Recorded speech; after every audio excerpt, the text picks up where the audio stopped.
from a business standpoint, boy, I can't, it's such a well-organized company, Ian. I can't believe that they went into this not thinking like, okay, guys, curtain's going to go up. He's dead. We say James Bond will return. What's the next stage? What's phase 2 of this, two-phased approach? So I'm not too sure what's transpired because that was 5 years ago.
What's happening?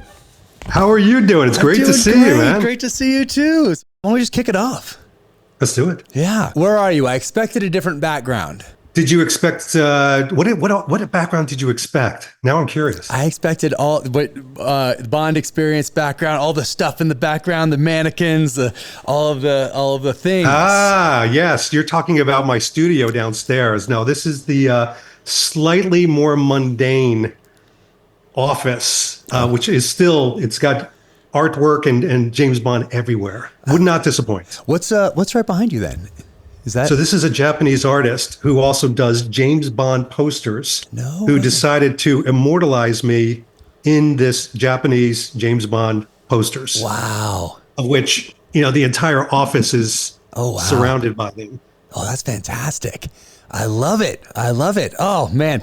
And I've been so looking forward to doing this for so many reasons. And first, I want to thank you for GoldenEye and Commando Bond. Caleb Daniels knew I was down there. I already knew who you were, but he linked us up personally.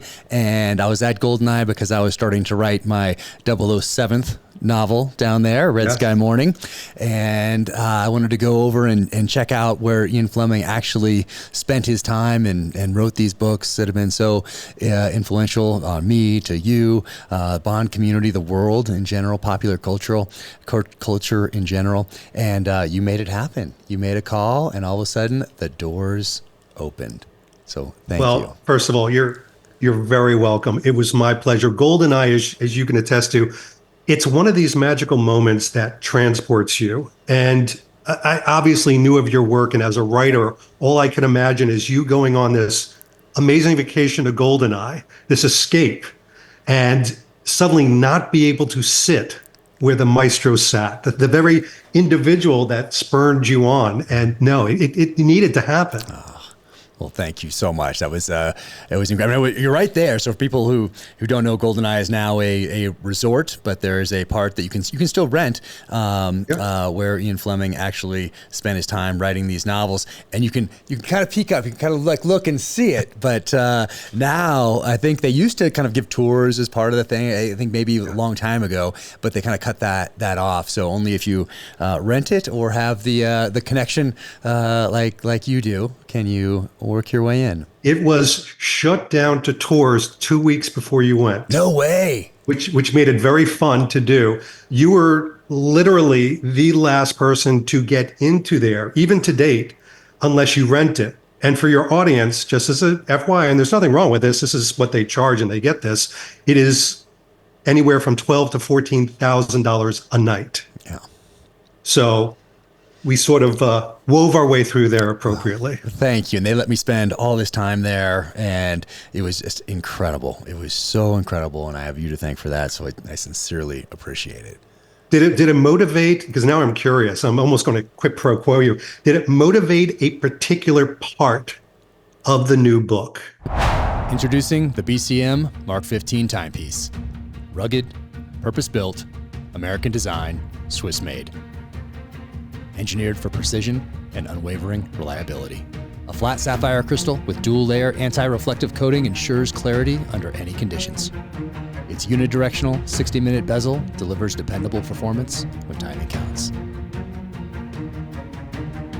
Equipped with a satin stainless steel bracelet featuring a secure deployment clasp. Super Luminova X1 illuminates the hand's numerals and hour markers, offering visibility you can trust. With 200 meters of water resistance, the Mark 15 is built to endure. Each model is limited to just 200 pieces worldwide. Available now at BravoCompanyUSA.com. That is a good question. I don't think a part of it, because I'd been reading about it for so long. I'd seen so many videos online. I'd spent so much time on their website. But I'd seen the black and white videos from, I don't know how many there are, but there's at least one of Ian Fleming giving an interview from down there. The one where the interviewer asks him, would you ever see an end to Bond? And he goes, I love it because he's got the cigarette holder and the whole thing. And he's out there and he goes, I think he says something like this. He's like, my dear chap. And he takes a smoke. He's like, I couldn't possibly afford it. Yeah, exactly. It was fantastic. But no, I think it was more just being there, just the feeling of sitting in that chair and at that desk and looking out at that same view. And I can't wipe the smile off my face just thinking about being when I was there, which is now, a year and a half ago. But wow, such a special time. So special. I'm so glad. Walking in those footsteps, you deserve to be a part of that, for sure. Oh, well, thank you. And actually, I'm gonna grab the books over here. That's one thing I didn't grab was my stack of. I had the paperbacks over here. I'm gonna grab them real quick. Do.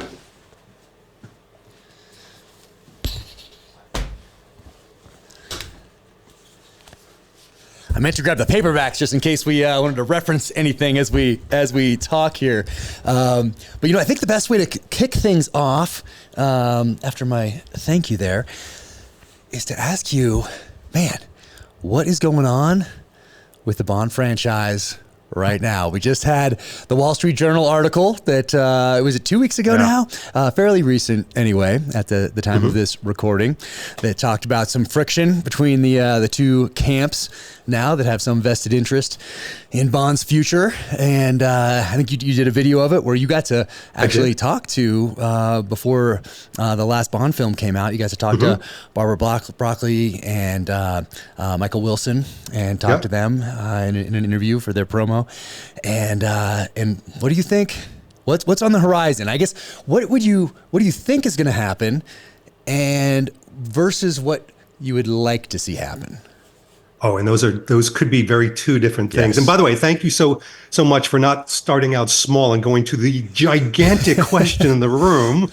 What's going on with the Bond franchise? Come in, right? Yeah, I want to go start with that. Yeah, no small talk. That's it. Well, I will tell you this. I'm so used to, it's almost become white noise news. And for those of you with the cheap seats of the podcast and not watching on YouTube, I'm giving, the quote, rabbit ears. I hear something new, especially because of my channel and hobby. Every 2 weeks, I hear about a new actor or a new producer or a new director. So when I hear about potential infighting, what it probably is something that somebody heard and it's become elevated. And then you put it through the wonderful grinding of the media engine, who is bored and needs a little bit of news that day, especially in the UK. And then they announce something. What made me take stock in this, though, this time, Jack, is because they interviewed 20 people. So this was not one eyewitness or one recounting. This was 20. And there were some things that were feasible, like, quite frankly, Barbara Broccoli is a very strong individual with strong opinions. Could I see her calling Amazon effing idiots? I could see that. But any discord that they have to date that slowed down the franchise, I don't think it's a disconnect between Amazon and Eon. I really don't. I think it could be, I don't want to believe it's disinterest. Eon saying to themselves, we're moving on. But I do believe that it could be confusion. So right now you've got Eon, who maybe doesn't know what Bond needs to be when it grows up or what the audience wants, and Amazon saying, we'll just take anything.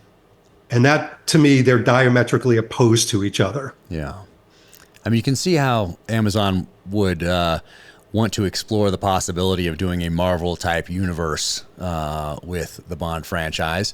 And you can see how Barbara Broccoli and that side would not want to do anything that isn't, because for people listening, let's say you do a series and that series has a budget and that's it's 5 episodes, it's 8 episodes, it's 12 episodes, it's 20 episodes, whatever it is. That part doesn't matter as much as how much the budget is for each one of those episodes. And when you're talking about the Bond franchise and talk about spinning something off, and I saw in that article maybe a Moneypenny spin-off or a this spin-off or we're going to do a series show. Well, you got to think about what a budget for a Bond film is and what they've delivered over all of these years, and then think about a budget for a television show and what you have the possibility of delivering in 8 episodes or 20 episodes or whatever you're gonna do there, and that would be very difficult to do when you're used to what they have delivered in the film franchise side of the house for so long. So it's going to be interesting to see what happens. But then also what adds to it is how they ended the last film. Well, and that's the other elephant in the room. That first of all, they ended it by killing him. Second of all, they promised he'd be returning. Right. So talk about two heads not coming together as one. I'll say this about Eon. One thing I know about them through decades of nothing official but just engagements is they're in no hurry whatsoever, and they're very protective, appropriately, of not just the brand but the character of James Bond. So, like, you wouldn't want to dilute James Reese in any way, and you're rightfully so protective of your character. They are so protective that somebody like me that does videos on YouTube, for example, they've often informally engaged to make sure that they fit within the confines of the character. That's not an easy job. No, but you are essentially you're protecting I guess you could say, I don't know if Marvel is more financially successful now, but certainly the longest running franchise and probably the most successful in film history, and you're connected to that in a very direct way, obviously with Broccoli and Wilson. Man, that's a big job. It's a very big job. And to go back to your original question of what would I like it to be? Yeah, what would you like to see happen?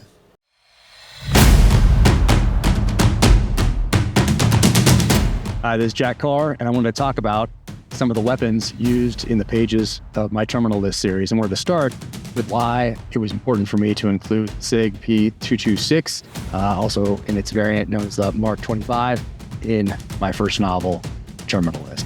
And that is because I used this particular pistol right here on every deployment. So this is the 226 right here, Mark 25 variant, and it just fits my hand like a glove, like it was just built for it. I always carried this pistol on me.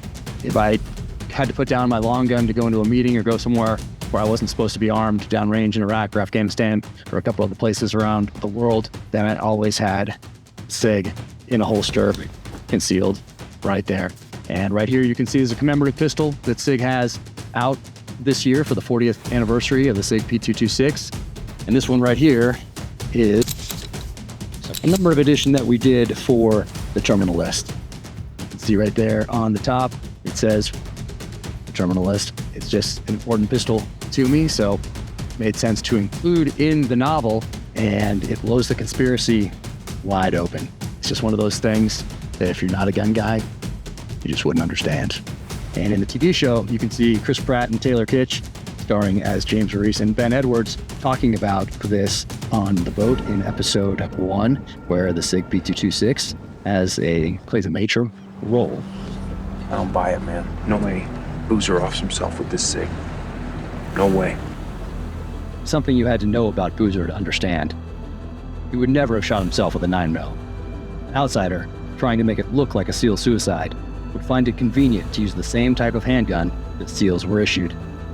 What they couldn't know was that Boozer was a real gun guy who'd grown up shooting competitively before he'd ever even thought about joining the Navy to become a frogman. Boozer had a love affair with custom 1911s chambered in 45 ACP, which most people just would not understand. Boozer hated the 9mm, even though he had a SIG P226 in his collection to commemorate the pistol all SEALs had carried into combat since 9/11. His disdain for the smaller round was part of his identity. And that right there blows the conspiracy wide open in the drum roll list. This is my fantasy football moment, and everybody has one. I think we had a missed opportunity with Christopher Nolan and Henry Cavill. I think Henry Cavill would have made. Does this need to be the best actor in the world? Absolutely. Does he need to be capable? As I say, a capable character. I think Henry Cavill could have done that in spades. And then Nolan, as a director who desperately wanted to direct something and maybe even wanted to direct Cavill, could have delivered something very strong that would be commercially successful as well as characterly successful. What do you think about that? I like it. Do you see, like, if that had happened, because I heard the rumors when that was going around, about a couple of years ago, maybe a year ago, whenever that was.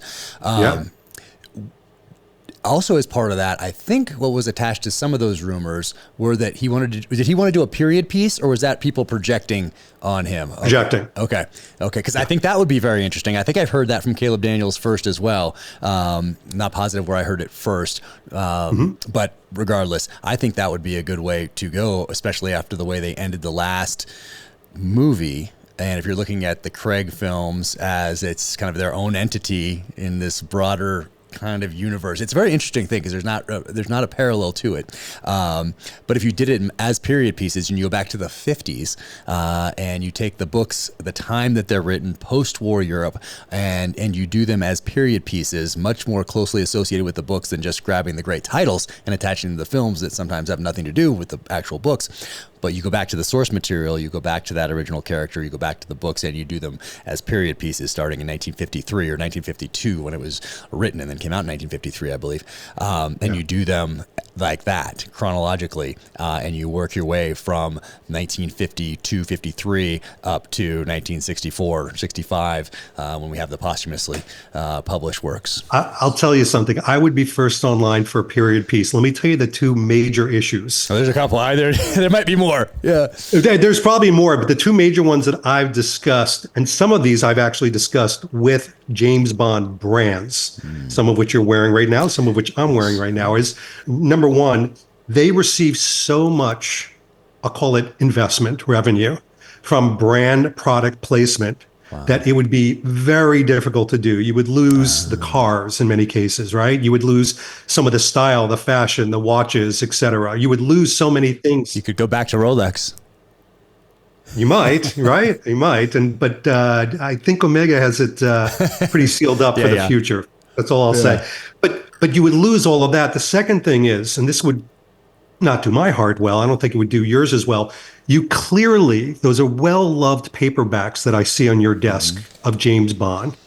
And the problem is that I don't believe that Hollywood today, and I'll include the producers of Eon, would reflect the books in an accurate way in today's Hollywood.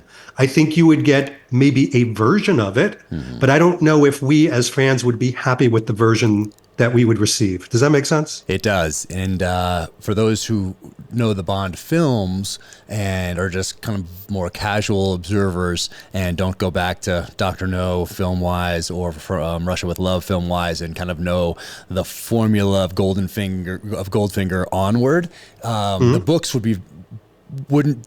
if you stayed so close to the books, they wouldn't necessarily deliver in the way that the films have delivered since Goldfinger onward. I don't think. It might be a little bit off there, but I don't think. But it would be interesting, especially needing to figure out what do you do when you kill off the most successful franchise character in history. What do we do next? A way to reboot that is to go back to the 50s. Like that, I think people can wrap their heads around that. Oh, okay, I got it. Rather than just whatever they're going to do as a contemporary film in a few years. That's going to be very interesting. What do we do? Oh, James Bond was 007 was just a number attached to multiple people throughout the years. I'm going to give you a forecast, Yeah, which yeah. may date in a couple of years as badly as Taylor Swift.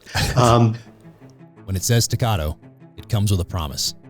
In any condition, at any moment, this gun is ready because your life and the lives you protect depend on it. The future of the 2011 begins with the HD line. Narrower grip with no grip safety. You can run your pistol in either hand with fully mirrored controls and ergonomics. Uses widely available, reliable magazines in a variety of capacities so you can stock up on more mags for less money.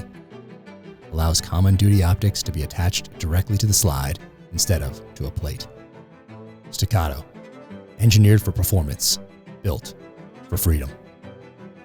I'll say this. I think they're going to have a very soft reintroduction where there isn't going to be a reboot in the sense that you're not going to see Bond get his 00 again. They're not going to go back to the Casino Royale moments. They're going to show a Bond that's 3 or 4 years into his tenure, maybe 5. So he's slightly more seniored Bond, certainly not as senior as me, but late 30s, early 40s Bond, as opposed to starting from the beginning. And they're going to ignore that it happened, that was a different era, a different version, a different Doctor Who moment that happened. Because they've done that, and a lot of people don't realize this. A lot of people don't realize that in the Bond franchise, they have ignored quite a few things. They paid homage to certain other films, but they've ignored many others as well. Oh yeah, but they've gotten away with it because the character didn't die. Listen, here's the hard part, Jack. I mean, two fans waxing poetic about James Bond. I am sitting here as we speak. By the way, I grew my Jack Carr homage beard. This is my prop. Well, also because we're at the end of a Christmas holiday as well. Oh, maybe that's the real reason. Okay. Oh, nice watch. I like it. So I'm wearing the No Time to Die watch. Right there. Perfect. And then this one here. Thank you also for linking me up in New York. Oh, yeah. Right there. Love that. Beautiful. Look at that presentation right there. I mean, beautiful. Gosh. Showing the 60th anniversary. Love that. Yeah, amazing. And by the way, to even, freak out your audience even further of how our fandom goes to a different level. Jack is wearing the RGT jacket from No Time to Die. You might notice that. And oh, is that the Sunspell? No, he has the Olibar Brown. Yeah, that's it. The brown. How do you say the first part? Olibar Brown. Yeah. Olibar Brown. Yep. Even though that far. Olibar Brown. Very good. And I'm wearing the Tommy Bahamas No Time to Die retirement shirt that Bond wears. So here we are, a little upset about a movie that we're wearing pieces from. What's that all about? Yeah. Well, it shows the cultural significance, or not even cultural significance you can see, but the personal impact that Ian Fleming has had through his character, his creation, James Bond, on us, and I think we represent a large number of people. And if box office receipts are anything to or any indication, it's more than a few. The Bond style has been this. I'll call it a great equalizer. It doesn't know politics. It doesn't know religion. It doesn't know height or weight. It doesn't know anything other than an appreciation for the sartorial storytelling and heritage of these pieces in connection to one character.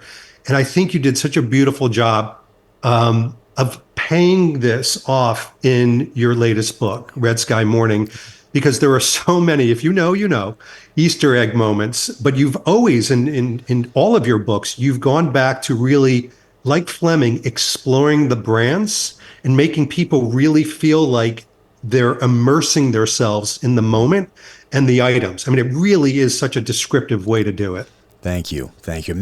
And there were a couple authors had done it, not the way that Fleming did it, but there were a couple authors had done it in the 40s and 50s, but it was noticed when Ian Fleming did that with the brands. People didn't really talk about it. Those other authors, maybe they put in something, but not in the way that Fleming did it, and not with multiple different products the way Fleming did it. Someone maybe in a book in the 40s and 50s mentioned one item, but for the most part, it was the person picked up the shotgun or picked up the pistol or got in the car, that sort of a thing.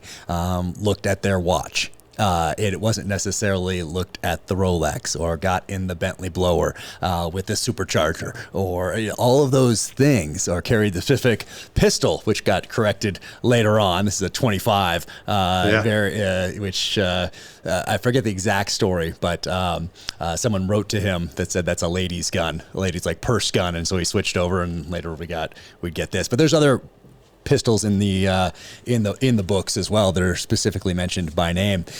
So Fleming was really the first person to do that in a way that was noticed by readers and critics alike. Yeah. And he wasn't doing it because of obviously product placement or payment whatsoever. These were things that he personally owned. And interestingly, the character of James Bond, he wasn't the most descriptive with product placement with him. It was the villains. The villains had the 3.5 pages of, describing Tattinger and, the things that they wore and Sunspell or Sea Island Cotton. Bond was very generic. He wore a blue Sea Island top and bottom. He wore black loafer shoes and he wore a Rolex Explorer. Done. But the villains were the ones, and it really made me think that Fleming was one of the first authors to think about the ego behind branding, potentially, and even how villains would lean more towards product identity than anybody else. I mean, you and I have gotten into the whole heritage and characterization of it, but it is an interesting study of it. Yeah, and it's for me, it's very natural, and we'll never know, but we can make assumptions that for Fleming, it also added authenticity. He lived in a world where he knew how to mix a drink. He knew how to enjoy a drink and a meal, and cars and all the rest of it. So those things were very real to him. And in my books, same thing. There's no paid product placement. Even in the TV show, no paid product placement in the TV show also, which is interesting. For the Terminalist, we got to put things in there because they would add to the story or add to a character or tell you a story about that character. And that's how I look at them in the books as well, in that it adds authenticity to it, because I'm not just going online and looking at, what kind of a knife would a bad guy, or something like that. What knife would a SEAL use, or whatever it is. It's all things that come from my personal experience, and those get woven in to the book. So someone never just picks up a knife. That's very odd to me. I just couldn't do. I couldn't. It has to say something about the character or the location that they're in, the country that they're in. Like, it has to speak to the story, speak to the character, and so all those things become ways to develop that character. And I think it was similar to Fleming. He knew those worlds, which is why we get so much food and we get the cigarettes and we get all those things, because those were part of his world and added an authenticity to his writing. It would be very weird to not know the type of cigarette or lighter or whatever is being used in these novels, because it was just natural for him to know what this character would use and put in there. So I think it was a very natural thing for him, and it became a very natural thing for me as well. You do such a nice job of it. I think where Fleming's audience appreciated him doing it was they needed it in a time where they needed to escape. War, post-war, pre-war. A simple thing like an avocado pear dessert. And I'm thinking, like, what? A pear? Just a pear. And we take for granted now, this was such an incredible commodity for people in luxury back then, never mind a Rolex watch. Today, what I think they've done nicely in the Bond franchise, even in the movies, is they still keep to those luxury brands. But every now and then they'll slip in something that makes sense. For example, the jacket that you're wearing, when I interviewed the Siderat, who is the costume designer for No Time to Die, I said, talk to me about what goes through your head when you think about picking that jacket. Yeah. And she said, I simply want it to look like a jacket of Bond. He sort of lost his way, and it's something he could have stolen off of a rack in a diner or on a ship or something like that. And even the trench coat that he wears at the end of No Time to Die. Now, that is just for people playing at home, that is a $1,500 luxurious jacket. Trust me when I say this. It's a trench coat. It's not for everyone. But she wanted it to look a little disheveled, as if he was, at the time, rescued by a boat. He was in the dinghy. And some naval person had it hanging on a peg and he stole it. So she thinks about, what are these things that Bond wouldn't necessarily walk into a store and shop for? What are these things he could take along on his journey? And that's the storytelling properties of of objects. I love that. Because this was a very odd one to me when I got it. It was because I put it in the last book. Also, I have my character has it and wears it in the last book, which is why I have it. I try to if I have them in the books, I try to acquire them along the way as I'm writing and add them to the collection. But it was a very odd jacket for Bond to wear. I think it's a California company. I think California, all American made, and it's a couple. It's a husband and wife that does everything. Oh, is it? Oh, interesting. Yeah. They were fantastic. I think I tagged them in something, and they reached right back out. They were fantastic. But yeah, bought this along the way, and I think I found out it probably through your channel is probably how I found out exactly which one to get. Possibly, I would guess. I have a lot of spouses that give me the evil eye, that are like, "You're the reason why packages show up to my house." Yes, I get the same thing at book signings when the husbands and wives come through. Usually, it's the wife, not always, looking at me and kind of like, yes, this is why we have a Land Cruiser and why we have P35 pistol or a 226 or whatever else, and all the gear that I describe in the books. But I do get that probably at every stop at least once. As we were talking about Fleming and objects, I mean, there was a question, if you don't mind, that I wanted to ask you about as I'm reading your books. How much of the world of Bond and you sinking your teeth into the literature aspects of Bond motivated you to sit down on your very first outing to write something and say, something, I think I know what Fleming's itch was. I've got it. I need to do this. It wasn't that kind of a moment because I knew from such an early age that I was going to write eventually, and I knew that my military time would come first. But my mom is a librarian, so I grew up surrounded by books and a love of reading. About fifth grade is when I start reading the same kind of books my parents are reading, where you make that transition from young adult literature into the same kind of novels that I read and write today. Right. And certainly by sixth grade, that's what I'm reading.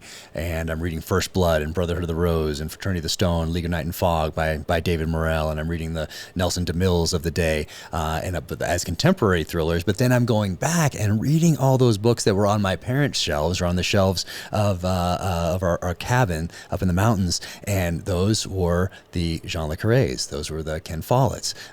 Those were those authors from the 50s, 60s, 70s that as a kid I'm looking up at that I can't yet read, but by the time we get to the mid 80s, now those are time capsules that take me back to 1978, 75, 73, 71, 68, 65, 63, 58, 55.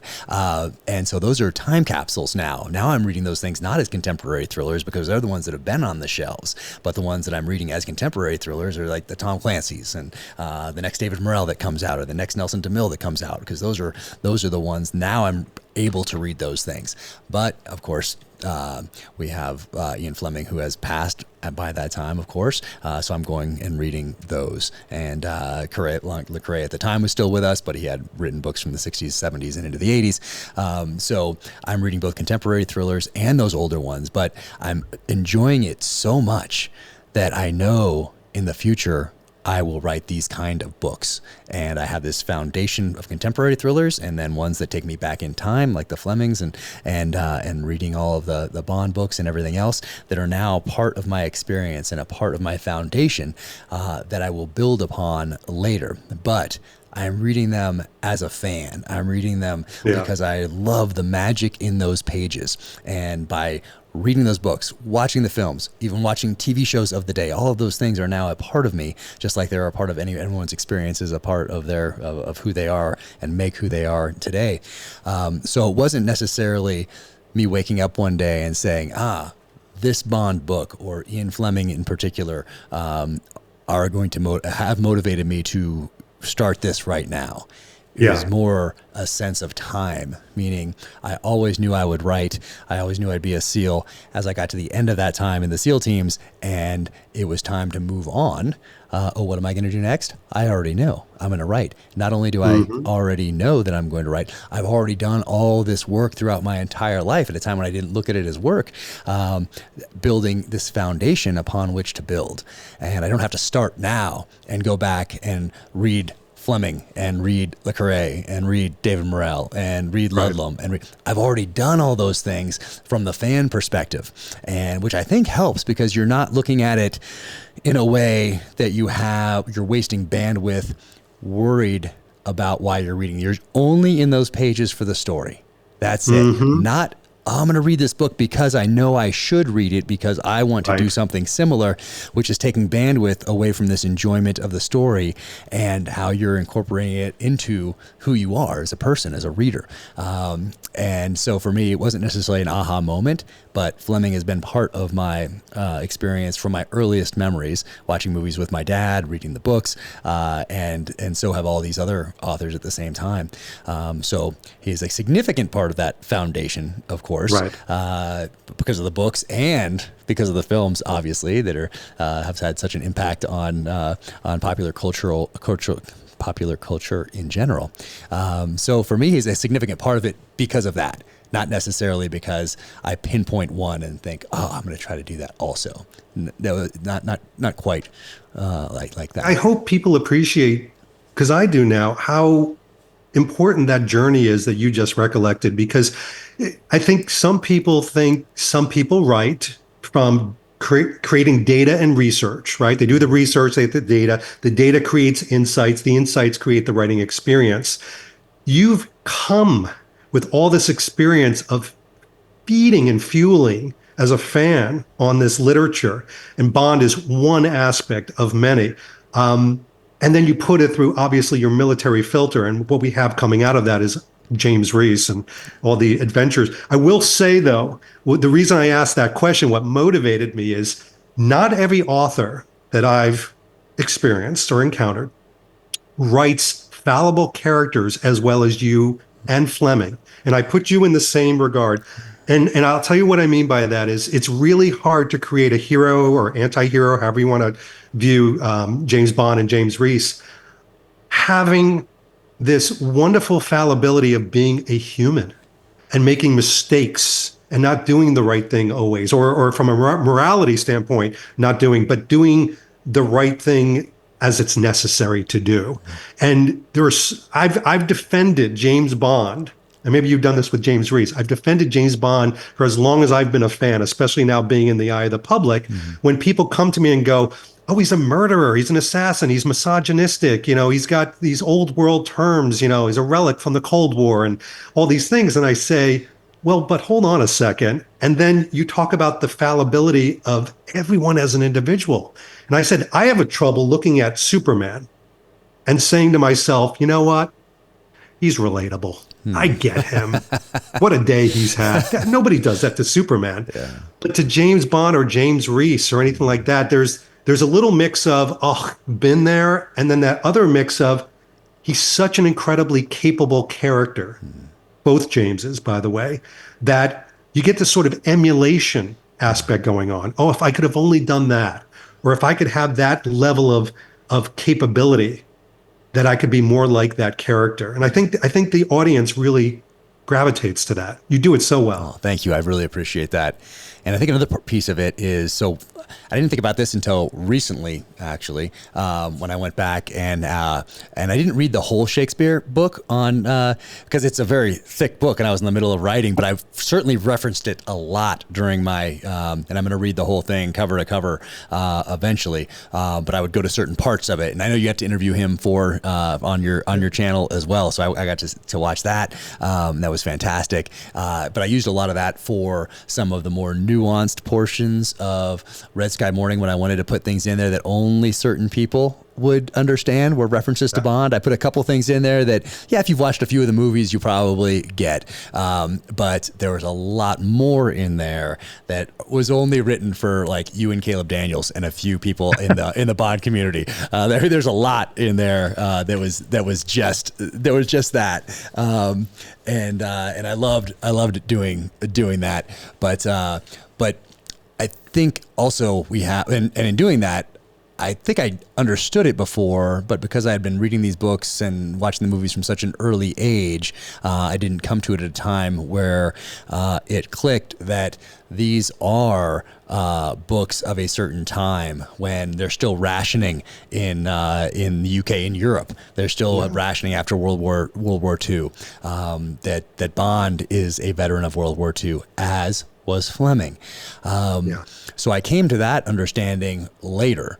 But similar to when I write the books now, I'm taking feelings and emotions from events that I was involved with downrange, applying them to a completely fictional narrative. And I can only think that Fleming did something similar and took those war experiences and applied them to fictional narratives, or the feelings and emotions behind certain things, or things that he wished could have happened or thought might have happened if only this. But those experiences worked their way into the books in ways that are not maybe so obvious at first glance, but you realize that, well, World War II was a big part of Ian Fleming's life. And so it is only natural that one would go back to those experiences and weave those into the pages of a novel, whether the reader's going to realize it or not. So there's that authenticity piece that is so important today. And then also, Bond is on a journey in the books. James Reese is on a journey. He is learning from past mistakes and applying that wisdom going forward. And that is also something that every single person in the world has in common, is that we're all on journeys. We're all on this journey. So rather than just being a character that I pick up and drop in, oh, now he's going to save the world from a nuclear bomb. Now he's going to save the world from a bioweapon. Now he's going to do so. But it's the same character each time. No, he's learning from these past experiences, and he's morphing. He's on a journey just like you and I are, just like anyone reading the books are. Is anyone in the planet is on a journey, whether they realize it or not. And so I think having those characters also on a journey, whether people realize it or not, whether maybe it's just part of the subconscious, they're on this journey with the character. So that's something you have in common with this person. When you mentioned Superman having hard to find something in common with him, well, everyone has something in common with James Bond and James Reese because they're on journeys, and they're and it's not exactly the same person each time. Even in Casino Royale, he's not the exact same person at the end as he is in the beginning, and that's because of the experience that he goes through in the book. So yeah, it's fascinating. I love talking about this stuff, and I love writing, and I love the films, and I love the whole thing. Oh no, it's great.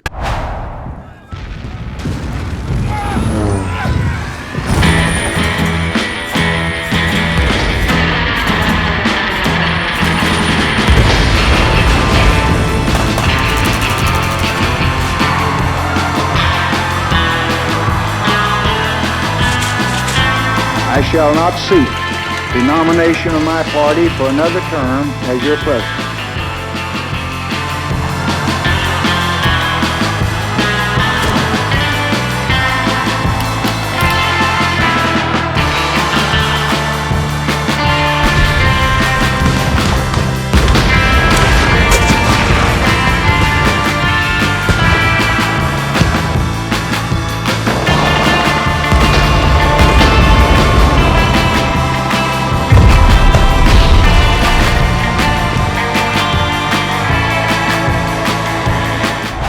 You could get into the whole psychology of it too. There's a term that I love that I've adopted over time called projection, where somebody watching a movie or somebody reading something where they get so engrossed into it, so into the character that they project themselves into the character's journey, as you state. And because of that, the stress and the tense situations suddenly stop becoming the characters. It's not James Reese anymore. It's David Zaritsky reading through James's eyes. And when you can do that as an author, and when you can have that experience and engagement, that relationship, I'll call it, with a reader, where they're starting to not just forecast what James Reese should do or James Bond should do. You know, it's why people start shouting at a movie screen, like, don't go in there, whatever you do. They're projecting themselves into that moment. You know you've won. When it stops becoming a piece of literature, you know you've won, and they're a part of the story, and they're on that journey. And I would like to think, maybe I'm being romantic here, that people still watch movies and still go to the theater and still crack open the spine of a book and, not just consume it other ways, not that there's anything wrong with that, but do that because they want to escape from one journey, which may not be going well, to somebody else's journey, which still has its ups and downs and conflicts, but there's some sort of resolution at the end, and you know that. Yeah, well, you can learn so much, even from the fiction or from movies. Like, I'm not a sports person, meaning I grew up my dad would watch football, but I wasn't really interested in football. I was interested in flipping the channel. And back in the 70s, 80s, I was the remote control, and you actually had to go physically move the dial. And there was only a few, there's ABC, CBS, NBC, and then there was one outlier channel that we had, and it was like a PBS or something like that. There's PBS, and then there's a PBS, and then there was this other thing out there that usually had a war movie on Sundays. And so that was the one that I was interested in. I was interested in that side of things. And so you can learn so much from popular fiction, from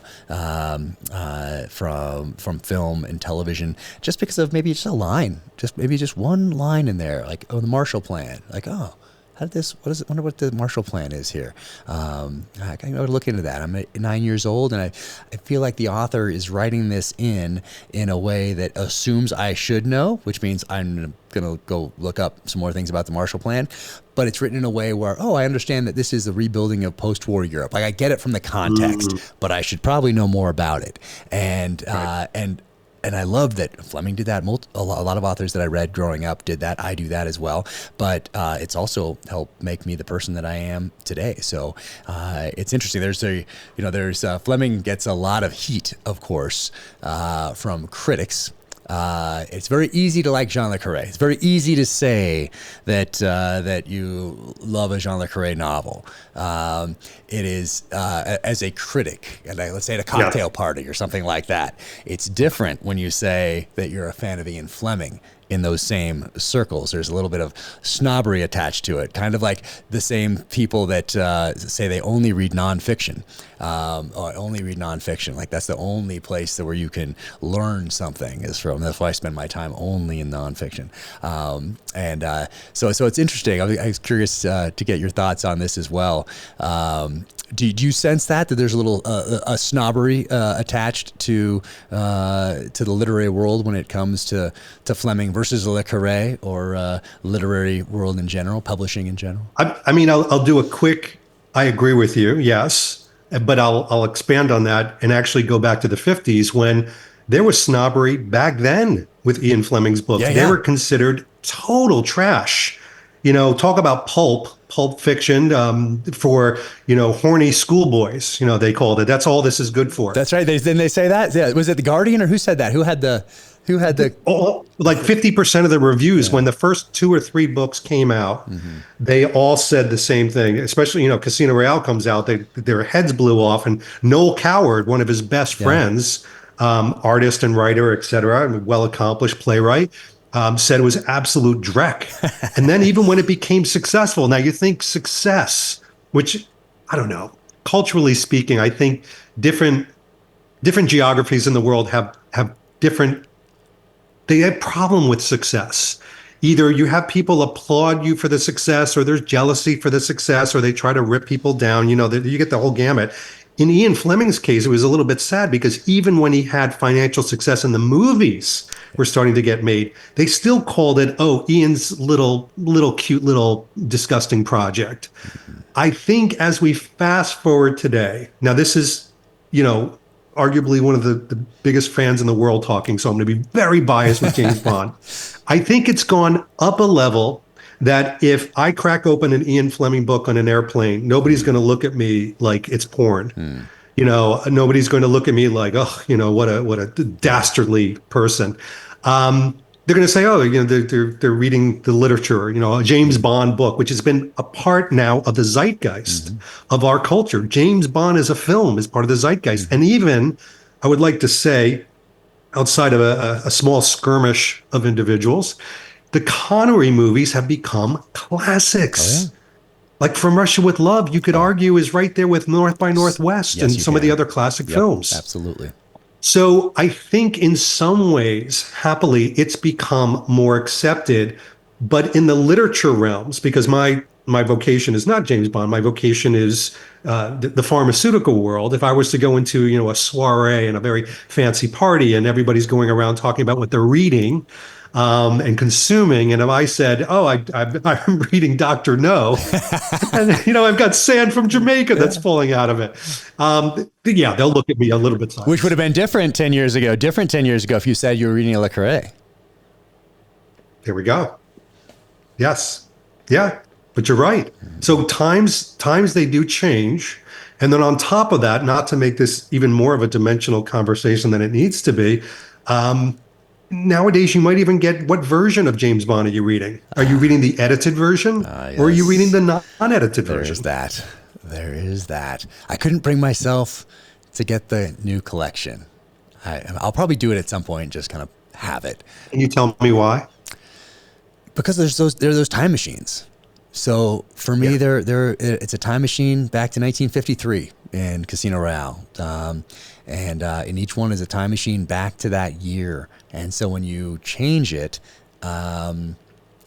well, now it's not necessarily a time machine back then anymore. Now it's more of a contemporary thriller because of the language used, or we changed this paragraph because we're a little uncomfortable with it, the way that Fleming described this, that, or the other. So now that time machine's been warped. I'm on a different track. So it's on a different, I'm not going directly back to 1953. I'm going back-ish, but now I'm on a different track here. And I'm this 1953, a reimagined 1953 by somebody in 2022, 23, whenever they did whenever they did those new versions. And so it's different.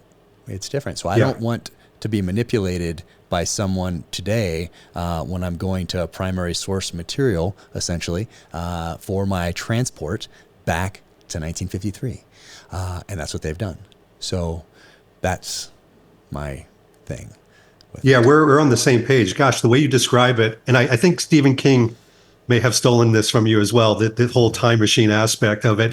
I've heard him say that as well. You're right. These are time machines. And look, like the butterfly effect, if you change just one little thing. And I'll say the problem I have in even owning the edited versions is that Ian Fleming himself did edit.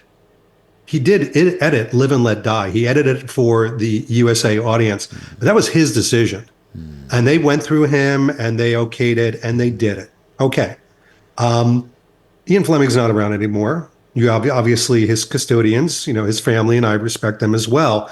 But the problem is that any editorial of a dead person's work is assumptive, and I need it to be whole. If you change a painting because the mustache was too thick and you want to thin it out because deep mustaches freak people out, what's the level to which it goes from it's okay to it's not okay? How much can be changed for somebody to say, something, I think you went too far? Who is that individual that says there's a tipping point? Yeah. Yeah. So it's tough because also I do like choice as well. But man, I want to read the originals and I'm going to stick to that. Do you think that this is related? Do you think there's a guilt associated with the Fleming errors when it comes to Ian Fleming? Meaning, why would you go and change this? And some of the other choices that they've made as well, and some of the choices we'll see further made in the films. Do you think there's like a guilt associated with how successful they were and how much more successful everything was after he passes away due to the films? And he sadly never got to see when Goldfinger hit the screen. It was right before that Goldfinger hit the screen that he passed away. So he didn't get to see the global phenomenon that it became after that film, the third film. Do you think that there's some sort of like a guilt associated with just how much wealth was amassed because of Ian Fleming, but we're kind of a little bit embarrassed about some of the language that he used or the way that he lived or some of the interviews that he gave. So we're trying to make up for that a little bit by changing the books or by veering off in this other direction with some of the spin-offs or some of the continuation novels. I want to ask you about those as well that might be significantly different from Ian Fleming's or what he would have imagined. Do you think there's some sort of like a guilt involved or a moral vanity perhaps that is connecting them to something in the past that they can't get away from, but that pays the bills?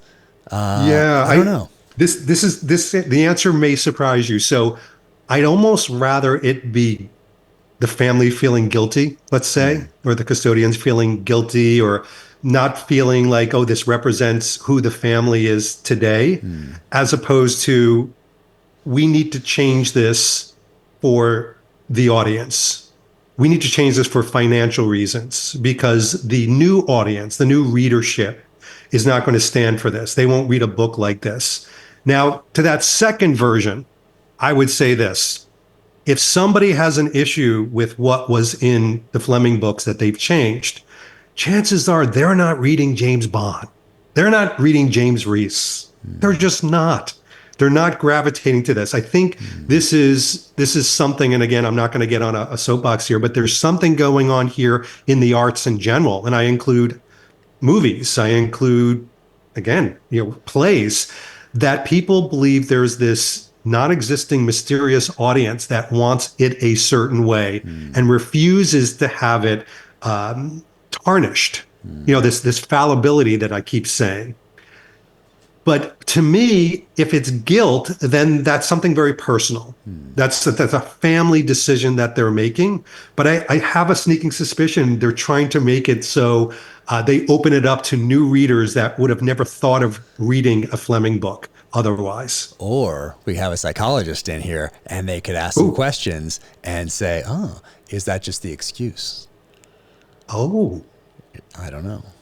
It could be. Hey, this is a real topic. It is. Hey, yeah, you talk about it. I'll watch it. When you have it on the Bond Experience. So. I mean, but really, invite psychologists and people like that. It's interesting. There was a term that I've never heard before, and I'm sure you live and breathe by this term.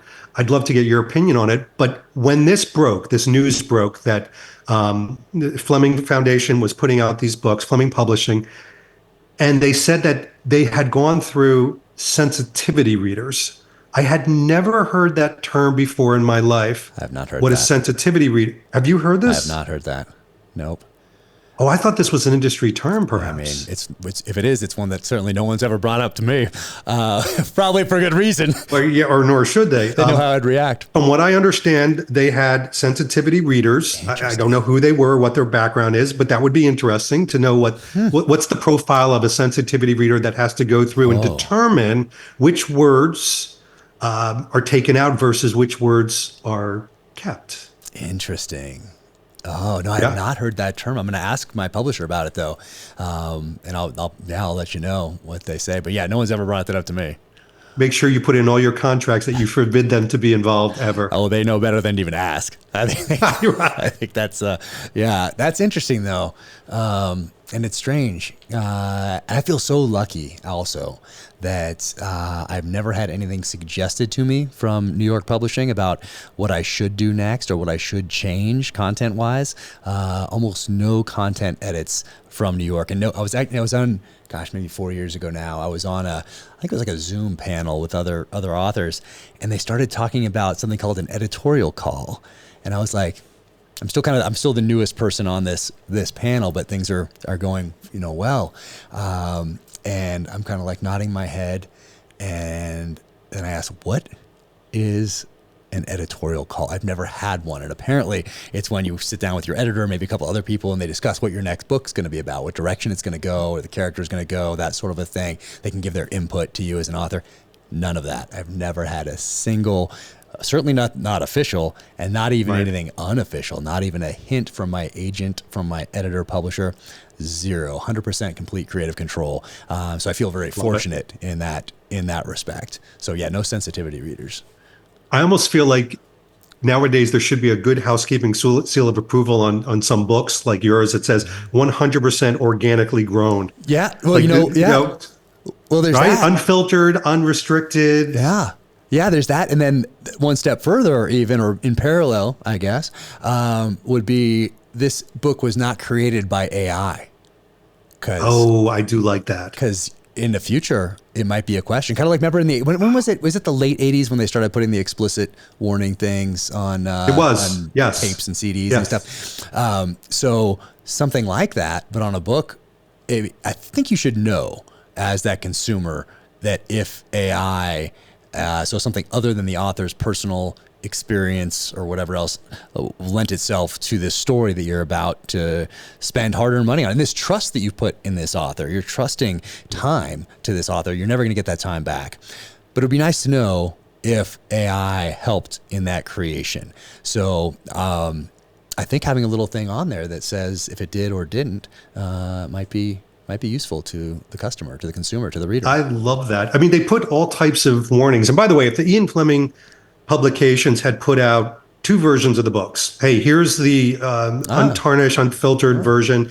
Here's one that, if you have some sensitivities, it's been through sensitivity readers with like a diatribe of like, hey, here are the filters it's been through. So now it's homogenized skim milk as opposed to full fat vitamin D. Then at least we have the choices. But I love what you're talking about. And I almost wish they did that with movies. So there have been so many movies that have come out, as you know, that the creators kind of look at the movie and go, I don't know what happened. It went through the Hollywood committee, the corporate committees, and it came out like poop, as opposed to my original creation. I know, you could talk about Zack Snyder and people like that had another go at it and changed it back to their original version. But wouldn't that be interesting if we had those sort of anti-warnings on things? Yeah. I mean, it might be coming in the future. Or a piece of art. Let's say you go buy a piece, you walk into a gallery, and let's say you're here in Park City. There's a gallery every other shop on Main Street, and you walk in and you see this painting that really speaks to you, and you're like, oh wow, this is beautiful. Whatever it might be, a mountainscape or a elk or whatever, and oh, this is so beautiful. I want to buy this. Oh wow, look at that price tag. That's pretty significant. But I really love this, and I'd love to look at this every day. And then you buy it and put it on put it on the wall of your cabin or take it home with you or whatever else, have it shipped. And then only later find out that it was made by AI. It would be nice, I think, to know ahead of time that it was, and you get to decide if this painting, it's made by AI, it doesn't matter to me. I still love it for what it is. That's amazing. Or made by AI, I don't want something that it is the accumulation of a computer essentially generating all this thing. I want a person and their experience in the art world and their personal experience and their anguish and whatever they're putting up on this painting. I want it to know that it comes from that signature there, and only their experience, not somebody else's that became part of a algorithm in a computer that spit out this elk or this thing. So knowing would be good. So similar with books, knowing that this is, I understand it. I don't care who, if a computer made a quarter of this, half of this, all of this, that's okay. If fine by me, I'm just going to grab it anyway. It's going to be a good read. Okay. You get to choose though. You're not being tricked into thinking that it's this author when it is in fact helped by AI. I don't know. This could be coming, because I don't think we're going to stop, excuse the pun, the AI engine, if you will, of more people utilizing it for whatever means. But I think that just like with consumables, when we eat food, you can read the story of how those things were manufactured, and you can make the correct choices based on labels and information. I think that, when it comes to the world of art and movies and literature and things like that, having those type of labels wouldn't be a bad thing. Yeah. No, it wouldn't be. So they might be coming. Maybe we invented something right here on the podcast. But it would have been interesting had the Fleming estate put out two new versions of each of the books, because I'm a sucker for a new collection, a new artwork associated with the book. Oh, great! Oh, I'd love to put this on my shelf. The covers, yes, I would have bought them for sure. But because they were changed, I didn't. But I did read the only passage that I read, and I forget where I read this, but I think it's from Live and Let Die, and it had maybe a paragraph, possibly two, original, and then the changed one, those same two paragraphs. And the changed ones, I mean, they weren't bad. It was fine. It was good. Yeah. But I knew it wasn't this. It wasn't the original. Right. So. And so it diverts that time machine. It takes me back through to a different dimension, I guess, and not the one that was actually 1953. Yeah, and I'm not backpedaling here, but I'm hard pressed to ding the Fleming Publication Group, because I like what they're doing. They're at least putting out content.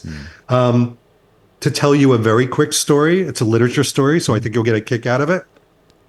When they were releasing these versions, they had come to me, and I still have all the communications, and said, hey, would you like to own a book? Meaning you will own the launch of, for example, For Your Eyes Only, or one of the books.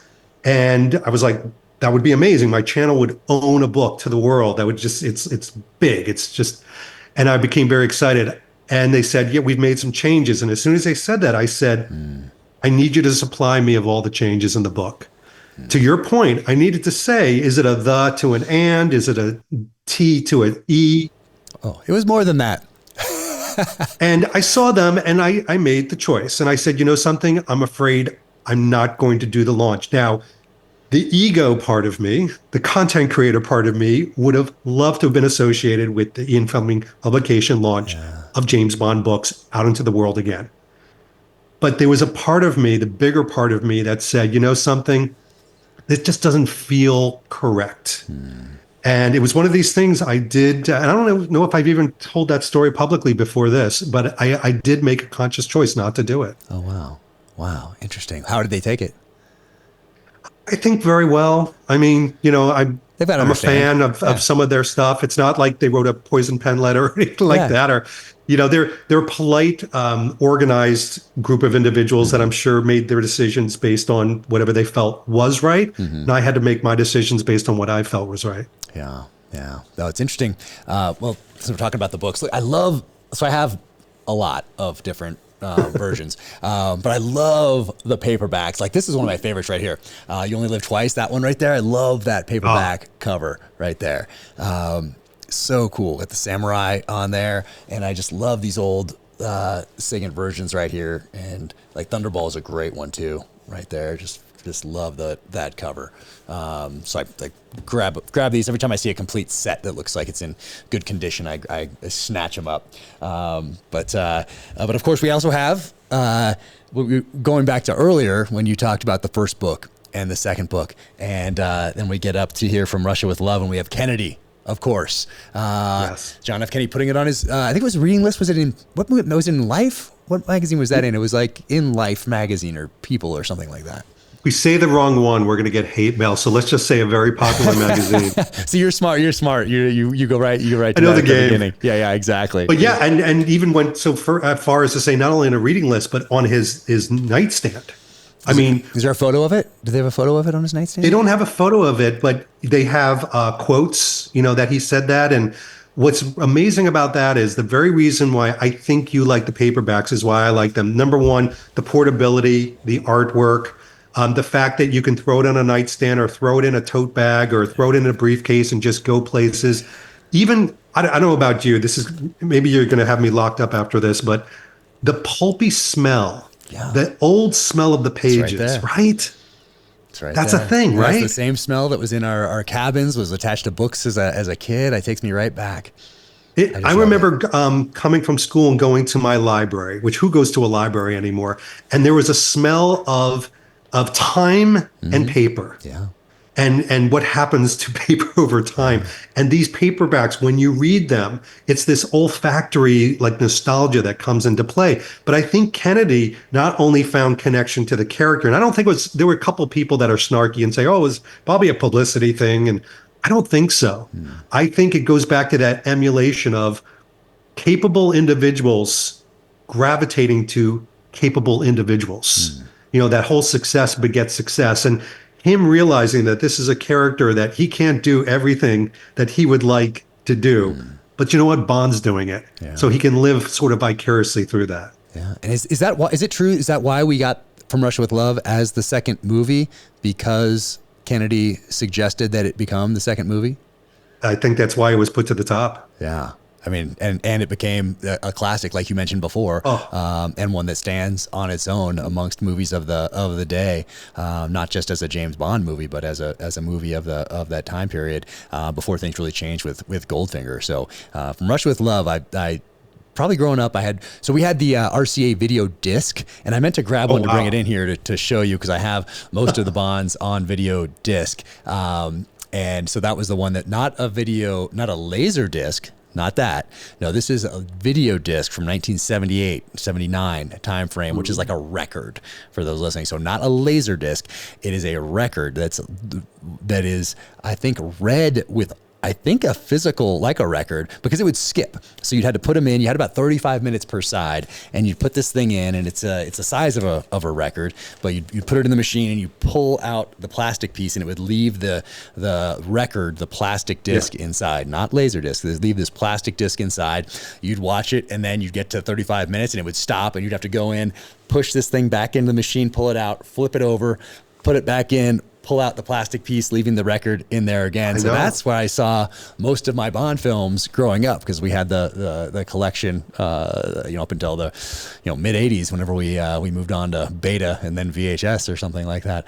But those were great, and the artwork on those was fantastic. So I got to watch those early movies over and over and over again as a kid, probably up until For Your Eyes Only, maybe Octopussy. I think we had A View to a Kill. And then about that time is when we moved on to VHS and Beta. So who was your Bond junkie? Oh, my dad. Okay, Yeah. so you are following the textbook, my dad introduced me to Bond type thing. Oh yeah, exactly. So he had a Rolex watch that he got back in Europe before I was born, backpacking through Europe with my mom. So had that, so I got to see that, and then see Connery's, and they really highlight in Goldfinger, of course, with gets the good camera time there. So there was just always this Bond connection, and it always just spoke to me from a very early age. And then we had the books that I could just see, even though I was too young to read them, but I could watch those movies. And if I had the second grade, I'm not feeling too well, and both my parents would go off to work for the day, well, what I would do, I would stay home on that couch and watch Bond movies. That was it. We are such a composite of similar influences. And I say that Bond fans, I call it the Bond community, they are tethered by these similar experiences, like fathers introducing this to us. And I will say that, no violins here, but I had a very busy father who was running his own companies. So he, like you, I wasn't into sports. He didn't throw the ball in the back. And even when I walked into the room, there was pipe smoke everywhere. It was that, era, if you will. And he's watching a sports game. He wouldn't sit down and go, now let me explain what's happening. So I didn't connect with that. What I did connect with, every time there was a James Bond film on, ABC or the reruns or anything like that, and they were all cut up to hell, he would say, hey, you need to watch this. Diamonds Are Forever is on, or this is on. And he's the one that introduced me to Bond. And I can't help but feel like, because we are a composite of our influencers, our first influencer has to be our family, that we are deeply rooted to James Bond because of our fathers. We have to be. I think so. And there's something that when you watch that movie, it takes you back, whether you know it or not. You're that kid. I'm that 7-year-old kid on the couch with both my parents at work, home alone, watching Goldfinger for the umpteenth time, or From Russia with Love for the umpteenth time, or Dr. No for the umpteenth time, on that couch in that house that I remember have such great memories of growing up. So it's special. So Jack, I'm going to make you lose half your audience potentially. What is that? Let's start with, what is the one Bond film that brings you back to childhood automatically? I think it'd be Goldfinger and From Russia with Love. Both those two. I don't know if I can. I think my first one, and I'm not sure if this is a conflation or if it's. I'm just not certain of the memory because it's so early. But I think for a while I thought Goldfinger was the first Bond that I saw, and then I realized I think I might have seen the ABC Sunday night movie or whatever it was of Live and Let Die. I think that might have actually been the first. Up at our cabin, one of our cabins had a TV, and but it only had like a couple channels, and it came in. I think that might have been actually the first. So I might have seen Roger Moore first, but I think I was so young. And then I think we got the video disc player when I was like 5. Maybe 6, and then it was Goldfinger, From Russia with Love, Dr. No, Thunderball, and You Only Live Twice, and all of those. And then by that point, of course, we have about at that point 1, 2, 3, 5 Roger Moore movies probably at that point, and watched all those. My first one in the theater though was Octopussy. So I was a little too young for Your Eyes Only. So I got to watch that with my grandmother on HBO. So I distinctly remember that every time it would come on, na, na, na, na, na, like I remember the song and the whole thing that would set it up, and then boom. So you're into, and I love, I think that's Roger Moore's, my favorite of the Roger Moore era is For Your Eyes Only. But I remember watching it with my grandmother on HBO, and every time it would come on, we watch it again.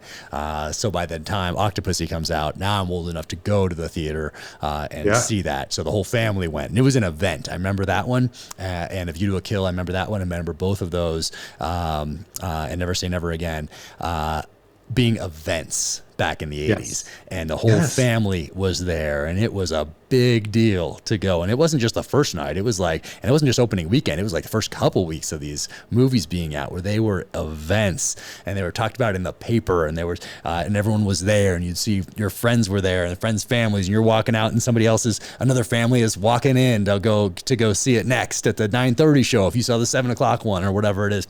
So just such great memories of that time period. So, and then I've seen everyone in the theater since, I think. So since my only follow-up question is, those are your first ones, the ones that send you back to childhood, are they also amongst your favorite films? Yes. From Rush with Love and Goldfinger. But I do have a special place in my heart for You Only Live Twice. I think it was because the ninja craze of the 80s, and I'm growing up. Those are formative times for me. And I think I read about Connery not really enjoying that film experience. I think I've read that, but I loved watching that as a kid, and for the most part filmed, or when you're watching it, is Japan. A couple, I think, it starts in Hong Kong, maybe, I forget exactly, but gosh, I love that movie. I love that one. I love it too. First of all, I think it's one of the most beautiful James Bond movies. It looks like a brochure. I mean, everything is filmed so beautifully. I don't understand people. They have a little bit of negativity towards that film. Why is that? I don't know. I think because some of the previous ones have so much gravitas to them. You know, even when you think about Thunderball, they think, oh, there's slow pace, but it's the vacation movie. Like, everything has a title, whereas You Only Live Twice is this sort of outlier. But I was also a child of the 1980s ninja craze. It's what started me in martial arts even back then. Yeah. So I was into like Shokasugi and American Ninja and all those things. Remember The Master with Lee Van Cleef and Shokasugi? Remember that? Every week I was there. Timothy Van Patten, little shout out. Oh my gosh, absolutely. Yeah. And Shokasugi was the bad person and choreographer. And but just even beyond that, I like Sean Connery and You Only Live Twice. Yeah, I said it publicly. I don't think he was sleepwalking through it. Yeah, Diamonds Are Forever. Diamonds Are Forever is an odd one. And I remember thinking it was an odd one, even watching it back in the day. I remember thinking, and I believe, we could go look it up real quick, that Connery's only like 40 then. He looks 41. He's 41. So he looks a lot older than a 41-year-old today, I would say, and a lot older than he looked in You Only Live Twice. Do you agree, Jack? I'm a few days away from being 57, and I would take off my shirt before he should take off his shirt in that movie. Diamonds Are Forever. I mean, yes, he was. Let's just say, very comfortable in his own skin.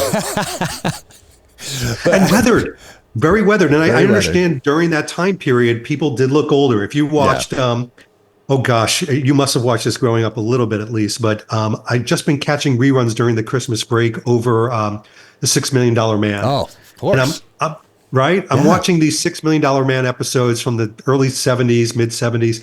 And I'm noticing, and I'm looking up these actors' ages, and they're so young, but they look so old. Yeah. So maybe that was the time and the fashion. I don't know. But I think, but Diamonds Are Forever, he looks a lot older than he looked a couple years earlier. He does. Yeah. He does. Yeah. And then actually, I think he looks better.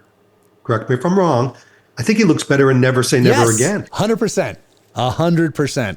When he's only like, by the way, he's only like 52. Yeah. Right? Ish. Yeah. Something like that. Like he's, but he looks, when I saw that as a kid, I thought he was like 70. When I saw that in the theater, I thought he's 70 years old. in that. Yeah. Because I've been watching, of course, from my early days, which is really only a few years before that, but I'm watching Dr. No and I'm watching all those ones. And then I'm seeing him here in Never Say Never Again. I'm like, oh, he's like 70 years old. How's he doing all this stuff? When he was really only 50 something, early 50s. I know. It's interesting too, because Diamonds Are Forever, he has this osteoporotic haunch that he's doing. He's kind of like leaning down, where he doesn't have that in Never Say Never Again. It's almost like his pride is back. He's standing up straight and tall. I don't know. Yeah, no, it's an interesting one. It's an interesting one. But the whole history, I love the whole history of the films, the books, the adaptations, the Thunderball controversy, the Never Say Never controversy, the lawsuits, the whole thing. You know, it makes it such a great history to the whole thing. But I wanted to ask you specifically about Quantum of Solace, which comes from the short story title. I love the title, and I know you have been on a campaign, and I relate to this campaign that you've been on for people to revisit this film, because I didn't hate it. It's as you know, it's tough coming off a Casino Royale and going into anything that you're going to do after that. But I didn't realize until I saw you talking about it, and then I went back and rewatched it, about the editing.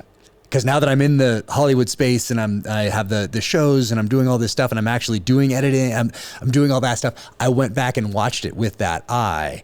And then I saw what you were talking about, because I hadn't really watched it since it came out in the theater. I was pretty busy, SEAL teams, and then moving into this next phase of life. But I didn't not like it when it came out. I thought it was great. And I really want to go back, watch Casino Royale, and just not stop and make another bowl of popcorn and go right into Quantum right after that. Not stop and look at it as almost like one film. But I did watch it recently because of you, and I did notice the editing now that I went back.